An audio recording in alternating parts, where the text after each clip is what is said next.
हर इच्छा विधि ने पहचाने। आकाश मार्ग से आवाज आई ब्रह्मा तप करो तप। तो 100 वर्ष तक ब्रह्मा जी ने घोर तपस्या की और तपस्या करके वही ज्ञान प्राप्त हो गया जो कालांतर में विलीन हो गया। तो ब्रह्मा जी ने उसी समय अज्ञान की 5 वृत्तियां पैदा की सबसे पहले। उसके बाद में 4 योगी पुत्र पैदा किए, सनक सनंदन सनातन और सनत कुमार। और उसके बाद में 11 रुद्र पैदा किए। भगवान शंकर का नाम रुद्रों में आता है। तो कहते महादेव के पिता कौन है? तो वैसे भागवत के अनुसार देखा जाए तो महादेव के पिता ब्रह्मा है। ब्रह्मा ने 11 रुद्र पैदा किए, इनमें भगवान शंकर का नाम है। तो 11 रुद्राणियां दी और ये कहा कि संतान पैदा करो। तो संतान तो पैदा हुई, लेकिन भूख लगती है तो उसके बच्चे को खा लिया मार के। उसने सोचा मेरा खाया है तो मैं भी मारूंगा उसके को। जो उसका हुआ तो उसने उसे मार दिया। तो एक दूसरे के पुत्रों का भक्षण करने लगे। ब्रह्मा जी ने कहा ये सृष्टि नहीं बढ़ पाएगी, ठहर जाओ। उसके बाद 10 मानस पुत्र पैदा किए। अतः अमेरा दक्षिण टुकड़े तलक से वशिष्ठ भगवान चला रहा। जब फिर भी संतान नहीं बढ़ी तो अब तो ब्रह्मा जी सोचने लगे क्या करें कि नाना प्रकार की सती का। और जब ब्रह्मा जी ने सृजन किया तो वृत्ति प्रजा की नहीं हुई तो मन में भारी मनन किया तो वृत्ति प्रजा की।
इसी बीच में ये जगत सिंह गौरव एक से एक रुपए के हाथ से सम्मान कर रहे। भगवान ने धर्म की ओर बढ़ा।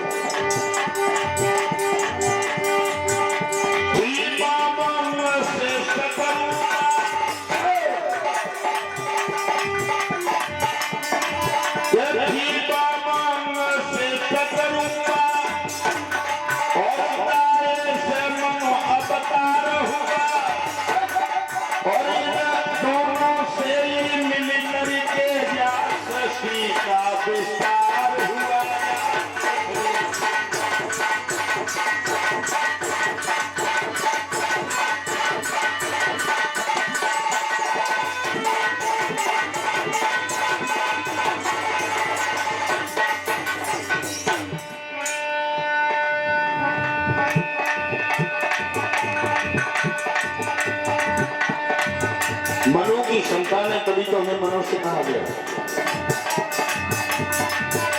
इन दोनों से मिल करके जा सृष्टि का विस्तार हुआ। जा पृथ्वी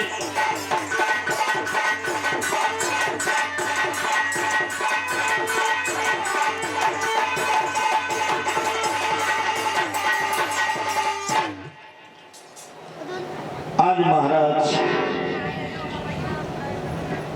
मनु के कारण हमें मनुष्य कहा गया। मनु की संतान है। महाराज मनु और शत्रु का दोनों एकाग्र शरीर के 2 भाग हो गए और महारानी शत्रु का महाराज मनु पैदा हो गए। और दोनों आकर के ब्रह्मा जी के हाथ जोड़ के कहा पिताजी क्या करें। महाराज मनु ने यही कहा, पिताजी हम क्या करें? तो ब्रह्मा ने ये कहा, बेटा वैसे तुम बहन और भाई हो क्योंकि मेरे ही शरीर से पैदा दोनों हुए हो, लेकिन तुम पति पत्नी का रिश्ता तय करो आपस में और संतान पैदा करो। महाराज मनु ने कहा, पिताजी आज्ञा का पालन तो करेंगे हम और संतान भी पैदा हो जाएगी, लेकिन रहेगी कहाँ? एक भूल है, इसमें पहले से ही काफी है। कहाँ रहेंगे? हमारी औलाद जब पैदा होगी तो रहेगी कहाँ? तो सच्चे पिता का ये नियम होता है, औलाद तो हम 10 पैदा कर सकते हैं, औलाद में कोई खर्चा नहीं है, कोई परेशानी नहीं, लेकिन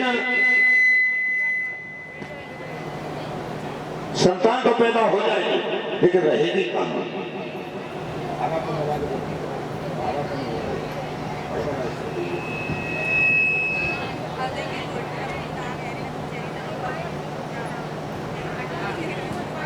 महाराज मनु ने उसी समय यही कहा कि पिताजी हमारी औलाद रहेगी कहाँ? ये सच्चा बात होता है, वो बच्चा पैदा होने से पहले ये सोच लेता है, समझ रहा कि अगर व्यवस्था 2 बच्चों की है तो 4 की क्या आवश्यकता है? रोटी कपड़ा मकान ये तो चाहिए। तो समझदार पिता पहले इंतजाम करता है। तो वही बात मनु महाराज ने कहा, पिताजी संतान तो पैदा हो जाएगी लेकिन रहेगी कहाँ? तो ब्रह्मा जी ने मन में सोचा, बेटा सत्य कहता है, सत्य कह रहा है। तो इस कथा से हमें शिक्षा ये भी मिलती है कि औलाद तो पैदा हो जाएगी लेकिन बेटा अगर समझदार है तो पिता इस एंठ में नहीं रहे कि हम बाप हैं, ये कल का बालक क्या जानता है। बाप अपनी एंठ में रहेगा कि बालक क्या जानता है, तो घर में अनबन हो जाएगी, गड़बड़ हो जाएगा मामला।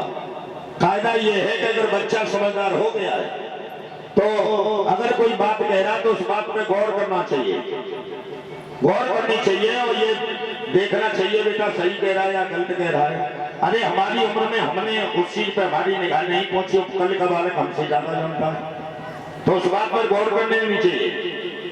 ब्रह्मा जी ने मन में यही सोचा कि बेटा सही कह रहा है और पिता को यह सोचना भी चाहिए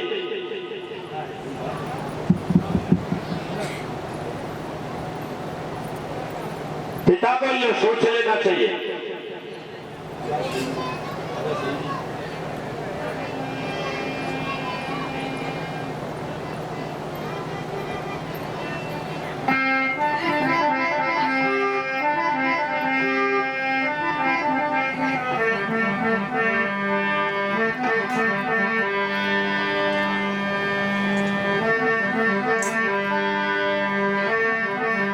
हेलो,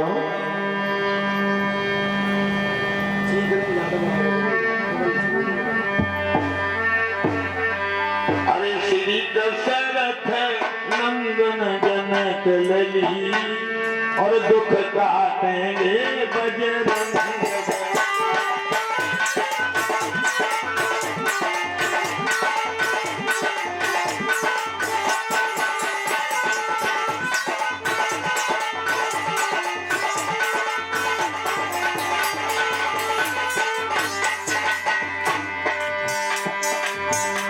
बस 2 मिनट ताली बजाइए, जोर से बजाओ, यहाँ तक आवाज आए, बजाओ सब जाए। और दुख काटेंगे बजरंग बली, बोला। ये आगे से माता मैंने बोल रही है, पीछे नहीं बोल रहे, बोलो। दुख काटेंगे बजरंग बली, दशरथ नंदन जनक लली दुख काटेंगे बजरंग।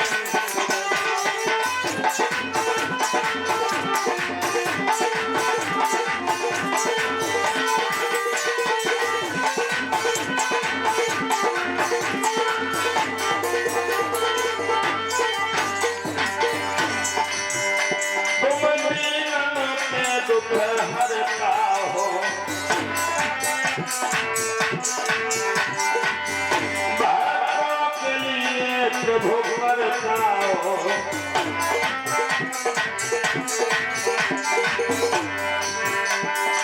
बनो कहावे काल बनी दुख काहे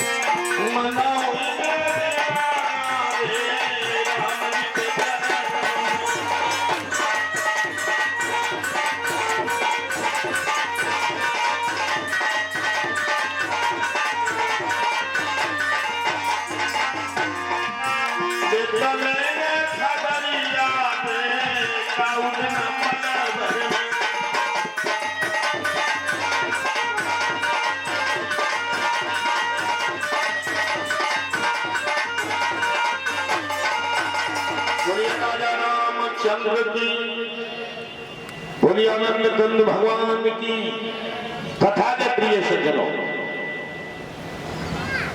अब तो महाराज मनु ने जब ये कहा कि पिताजी हमारी औलाद रहेगी कहाँ, तो ब्रह्मा जी ने कहा बेटा सही कह रहा है, हकीकत में औलाद रहेगी कहाँ, औलाद तो पैदा हो जाएगी, रहेगी कहाँ। तो पिता को मैंने बताया कि पिता को गौर करना चाहिए और बेटा को भी गौर करना चाहिए। पिता जो कह रहे हैं उस बात पर आज्ञा का पालन भी करना चाहिए। लेकिन आज की दशा देखी जाए पहली वाला हाल नहीं रहा। पिता अपनी ऐठ में, बेटा अपनी ऐठ में, अक्सर करके बेटा ज्यादा अपनी ऐठ में। माहौल इतना बदल गया है। पिता का एक बार देखा जाए तो सच्चा प्रेम होता है, माता पिता का सच्चा प्रेम होता है। पिता सारे दिन मेहनत मजदूरी करके आया, थका हुआ शाम को, और आकर के माँ ने कहा, पत्नी ने ये कहा कि भोजन इस बच्चे ने नहीं करने दिया, तो वैसे भूखा है, लेकिन बच्चे को गोद में लेते ही छाती से लगाते ही सारी भूख दूर हो गई। कितना प्रेम है, कितना लगाव है। और बच्चे को लेकर निकल गए। ये चाचा ये ताऊ हैं, ये बच्चे करा रहे हैं सबसे, और गोद में लिए हैं, थके हारे हैं। कितना प्रेम, अटूट प्रेम होता है पिता का एक पुत्र के प्रति। और सबसे परिचय कराते बच्चे ने अगर जिद की, एक कौवा बैठा है डाली पर, पेड़ पर बैठा है या भीत पर बैठा है, तो बच्चे ने ये कहा पापा ये क्या है, तो बेटा कौवा है। फिर थोड़ी देर बाद कहा ये क्या है, ये कौवा है। दिन में 50 बार अगर बच्चे ने पूछा तो कौवा के अलावा दूसरा शब्द नहीं कहा, नहीं एक बार ये कहा कि छोड़ कोई बात नहीं है। जवाब सत्य दिया और वही बेटा जवान हो जाए। और बाप की घटिया आज आचार भाई आ जाए दरवाजे पर, बुढ़ापा आ जाए। तो अगर दोस्तों के साथ सिकौबाद बाजार करने जा रहे हैं और पिता ने सिर्फ इतना पूछा बेटा ये तुम्हारे संग कोई, तो क्या जवाब मिलता पता है तुम्हें? कोई मतलब। आप देखिए पिता का प्रेम था। पिता ने तो 50 बार कौवा के अलावा दूसरा शब्द नहीं कहा, लेकिन औलाद एक बार बताने में परेशान हो रही है, कह रही है तुम्हें कोई मतलब, बैठे रहो चुपचाप। तो ये है जमाना। पहले वाला माहौल अब नहीं रहा। पहले माहौल इतना अच्छा था, अगर कोई आता था दूर से कोई आया है तो भाग करके जाते थे, फूफा आ गए, जीजा आ गए, मामा आ गए, ताऊ आ गए, मौसा आ गए, भाग के जाते थे, पैर छूते थे, नमस्कार करते थे। लेकिन आज माहौल कैसा हुआ है, क्या चला है?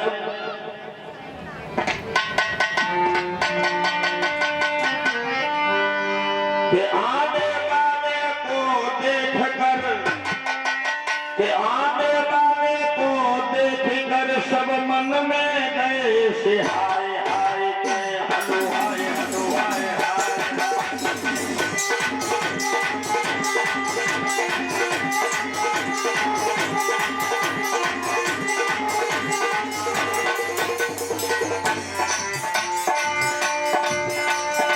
अब तो हाय शब्द चला, कोई आया है हाय हाय हाय, जहां बैठे कहा हाय हाय हाय। आने वाले को देख कर, आने वाले को देख कर सब मन में गए से हाय हाय के हलो हाय हाय हाय हाय।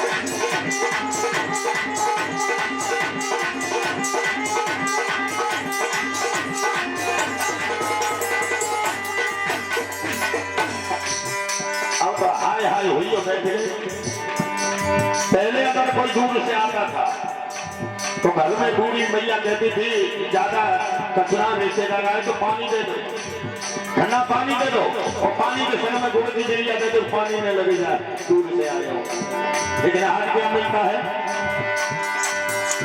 धोखा धोखा तो दे दिया और सार को लिया, चाय चाय पियो चाय पियो चाय पियो चाय।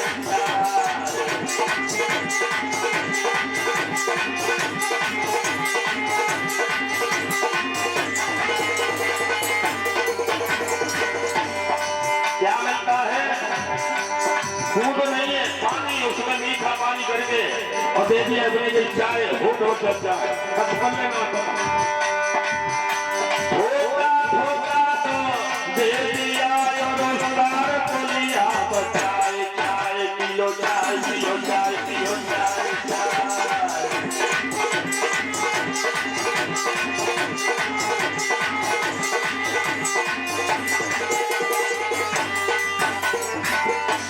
तो चाय मिली है, बेटा हो। पहले माता बहन विचार करने को जाती थी, कन्हा लगाती थी, बिटिया जा रही है, चलो खूब दूर तक विदा किया और पैर छुए नमस्कार किया, उसके बाद में विदा कर दिया। लेकिन आज इतना माहौल बदल गया है। लॉकडाउन में एक शादी में गया था इटावा, और वहां मैंने देखा माँ समझा रही थी बेटी को अपनी, वो दूर वाली मौसी आ गई है जयपुर वाली, और बुआ जी है दिल्ली वाली, ऐसा करना जब जाओ तो कन्हा लगा देना बेटी। बेटी को समझा रही थी कि कन्हा लगाते तब हम बेटी ने कहा ठीक है। और जब बिटिया की विदा होने का वक्त आया और जैसे जैसे हर्ष के रूम में से निकली सही तरीके विदा के लिए, जब निकली तो माँ उसने किसी से कन्हा नहीं लगाया। अब माँ ने मन में सोचा कि बेटिया भूल गई है, लाओ। माँ ने खुद हाथ बढ़ा करके आगे मन में सोचा मैं मिल लूंगी तो उसके बाद बेटिया को याद आ जाएगा। इसलिए माँ ने जैसे ही आगे वो हाथ बढ़ाए, बेटिया कहने लगी मम्मी जी दूर रहो मेरा